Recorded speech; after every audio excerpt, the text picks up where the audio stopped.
মৰমৰ ছাত্ৰ ছাত্ৰীসকল, আজি তোমালোকলৈ এটা ধুনীয়া সাধু লৈ আহিছো। সাধুটোৰ নাম এজন সম্পদশালী দুখীয়া মানুহ।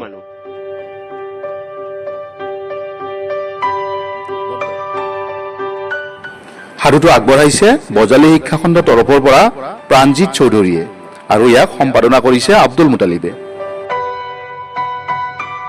এখন আশ্ৰমত এজন ঋষি বাস কৰিছিল আৰু তেওঁ আশ্ৰমলৈ অহা মানুহবিলাকক ভাল বেয়াৰ বিষয়ে শিকাইছিল।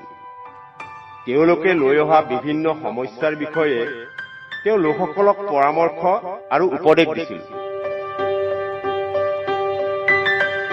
ওচৰৰ গাঁওখনত হীৰালাল নামৰ এজন ধনী মানুহ বাস কৰিছিল, কিন্তু তেওঁ বৰ কৃপণ আছিল আৰু কেতিয়াও কাকো সহায় কৰা নাছিল। তেওঁ দুখীয়া মানুহক ধন ধাৰে দিছিল আৰু বেছি পৰিমাণত সুদ আদায় কৰিছিল।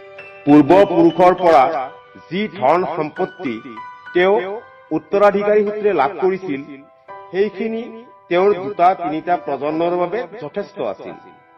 কিন্তু তথাপিও তেওঁ অত্যন্ত লোভী আৰু অধিক টকা উপাৰ্জন কৰিব বিচাৰিছিল। এদিন তেওঁ ঋষিৰ ওচৰলৈ গৈ তেওঁক কিছু সোণ আৰু নগদ ধন উপহাৰ দিলে। তেওঁ অধিক ধন উপাৰ্জনত ঋষিৰ সহায় ল'ব বিচাৰিছিল, কিন্তু ঋষিয়ে অস্বীকাৰ কৰি ক'লে, মই দুখীয়া মানুহৰ পৰা টকা নলওঁ। হীৰালালে ক'লে, ডাঙৰীয়া, আপোনাৰ ভুল হৈছে। মই এই গাঁৱৰ আটাইতকৈ ধনী মানুহ। ঋষিয়ে ক'লে, আনক সহায় নকৰা আৰু লোভী মানুহ, টকাৰ পিছত লগা মানুহ মোৰ মতে অতি দৰিদ্ৰ।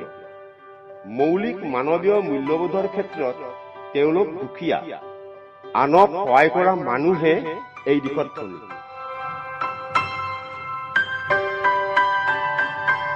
কথাখিনি শুনি হীৰালালে নিজকে নিজে লাজ অনুভৱ কৰিলে আৰু বুজিলে যে ধনী আৰু দুখীয়া হোৱাটো সদায় টকাৰ লগত জড়িত নহয়।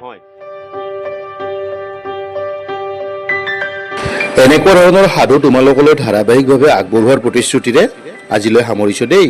ধন্যবাদ।